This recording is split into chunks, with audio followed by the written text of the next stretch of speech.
Jeg sidder lige her og har morgenmøde med mine 3 gutter.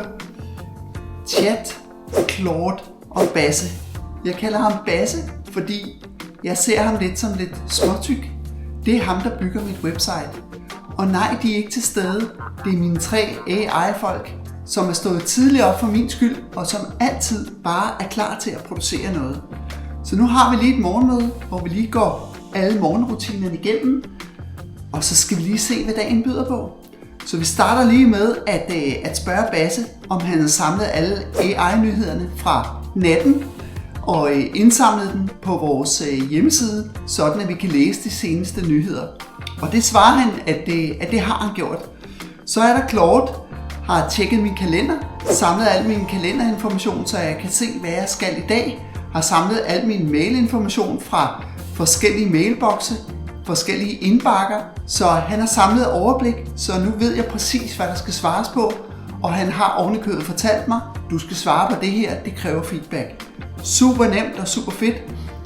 Så er der noget statistik, vi lige skal gå igennem. Hvad virker ikke ude på de sociale medier. Der er nogle LinkedIn-opslag, som jeg skal have feedback på. Der er nogle webopslag, nogle webstatistikker, jeg lige skal have svar på. Virker det her, eller virker det ikke? Nu har vi sådan set gået de værste ting igennem for i dag. Jeg er klar, og mine 3 assistenter, Claude, Basse og Chat, har lige sørget for det mest praktiske. Det her, det er, hvad AI-agenterne egentlig skal bruges til.